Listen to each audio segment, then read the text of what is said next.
नमस्कार दोस्तों, आशा करते हैं कि आप सब बहुत ही अच्छे से होंगे। दोस्तों, आपको जानकारी होगा ही कि बिहार राज्य में संपूर्ण जिलों में भूमि सर्वे का जो कार्य है 20 अगस्त से शुरू कर दिया गया है। इसी में जमीन सर्वे का फॉर्म भरने के लिए वंशावली अनिवार्य कर दिया गया है। यदि खतियानी जमीन है तो दादा परदादा के नाम से, बिना वंशावली के आप जमीन सर्वे का फॉर्म नहीं भर सकते हैं। तो वंशावली जो है बनाने के लिए बहुत ही सारी अभी लंबी प्रक्रिया हो गई है, जो कि लगभग 15 से 20 दिनों की समय लग रहा है और काफ़ी सारी परेशानियों का सामना करना पड़ रहा है। इसी के मद्देनज़र रखते हुए वैशाली जिला के जो सेटलमेंट ऑफिसर है, बंदोबस्त पदाधिकारी, उन्होंने एक बड़ी राहत की बात कह दी है और पेपर के माध्यम से भी आर्टिकल छपवाया है उन्होंने। चलिए मैं आपको संपूर्ण जानकारी देने जा रहा हूँ इस पेपर के माध्यम में। बने रहें इस वीडियो के अंत तक। मैं बताऊंगा कि खुद कैसे वंशावली प्रमाण पत्र बना सकते हैं। देखिए, खुद बनाकर देना होगा वंशावली प्रमाण पत्र। विपिन कुमार ने यह बताया। विपिन कुमार सेटलमेंट ऑफिसर है वैशाली जिला के। वंशावली के लिए कहीं जाने की जरूरत अब नहीं है। साफ साफ यहाँ पेपर में लिखा हुआ है कि वंशावली के लिए कहीं जाने की जरूरत नहीं है। गरीब दर्शन या वैशाली का जो पेपर है उसमें बताया गया है। सरकार का ड्रीम प्रोजेक्ट जमीन सर्वे अभियान का कार्यक्रम बिहार के लगभग सभी जिलों में शुरू हो चुकी है। जो यह भूमि सर्वे का कार्य है, सरकार का ड्रीम प्रोजेक्ट है, जो कि एक साथ 20 अगस्त से बिहार के संपूर्ण जिलों के प्रखंड में शुरू कर दिया गया है।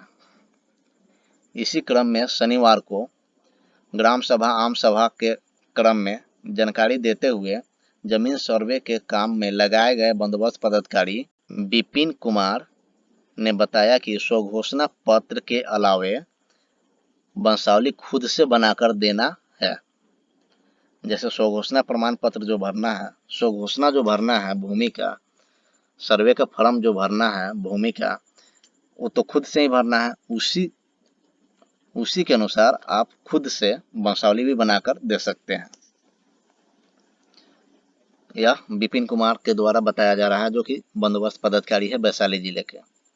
वंशावली प्रमाण पत्र बनाने के लिए अंचल कार्यालयों एवं सरपंच कार्यालयों में या अन्य कार्यालयों में जाने की आवश्यकता अब नहीं है। साफ साफ लिखा हुआ है दोस्तों कि वंशावली बनाने के लिए अंचल कार्यालय एवं सरपंच कार्यालय या अन्य कार्यालयों में भागदौड़ करने की जरूरत अब नहीं है। आवेदन में सभी पट्टीदार अपनी अपनी जमीन का ब्यौरा दे सकते हैं। जैसे आप स्वघोषणा भरेंगे तो उसमें सभी पट्टीदार अपना अपना जमीन का ब्यौरा देंगे और वंशावली से रिलेटेड ब्यौरा देंगे। पुरखों के नाम की जमीन को पट्टीदार सम्मिलित रूप से दिखा सकते हैं। जो दादा परदादा के नाम का जमीन है, अगर बंटवारा नहीं किए हैं तो एक ही फर्म में जितने भी आप पट्टीदार आ रहे हैं उस सभी का नाम लिख के एक ही फर्म में दे सकते हैं। वंशावली के आवेदन के साथ रैयत की मृत्यु की तिथि, जमाबंदी की विवरणी, मालगुजारी रसीद संख्या, वर्ष, खतियान की नकल यदि उपलब्ध हो तो। देखिए साफ साफ यहाँ लिखा हुआ है, यदि उपलब्ध हो तो जो आपके दादा परदादा के नाम से जो खतियानी जमीन है उसका खतियान की नकल दे सकते हैं यदि उपलब्ध हो तो। दावाकृत भूमि संबंधी दस्तावेजों का विवरण देना होगा।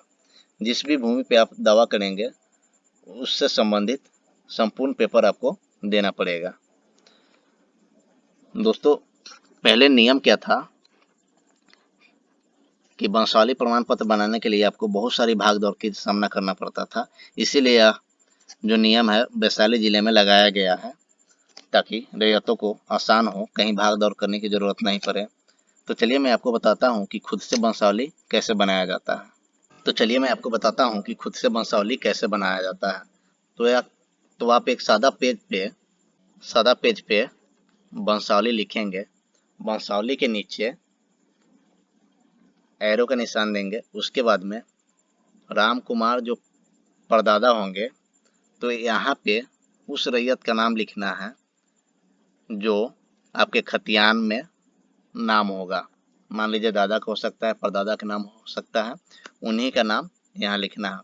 उनके उसके बाद में उनका कितना बेटा है वो यहाँ दर्शाना है। मान लीजिए कि उनका 2 बेटा है, तो एरो का निशान इस प्रकार से देंगे। और देखिए मैं यहाँ एग्जाम्पल के लिए बता रहा हूँ, श्याम और नारद, इस प्रकार से आप बनाएंगे। ये दादाजी हो गए तो दादाजी लिखेंगे। और मान लीजिए कि आपका ये दादाजी का भाई है, तो आपके दादाजी के भाई से मतलब नहीं है, आप अपने दादा के नाम के नीचे एरो बना के, मान लीजिए आपके दादा के 2 बेटे होंगे तो दोनों बेटे के नाम नीचे लिखेंगे, एक करण और एक अर्जुन। मैं एग्जाम्पल के लिए आपको बताया हूँ। हो सकता है यह मर गए होंगे तो इसके नीचे फिर एरो बना के यहाँ नाम लिख सकते हैं। इस प्रकार से आप घर बैठे पेपर पे वंशावली बना सकते हैं और यह सर्वे के फॉर्म में लगा के जमा कर सकते हैं आदेशानुसार बंदोबस्त पदाधिकारी वैशाली जिला में।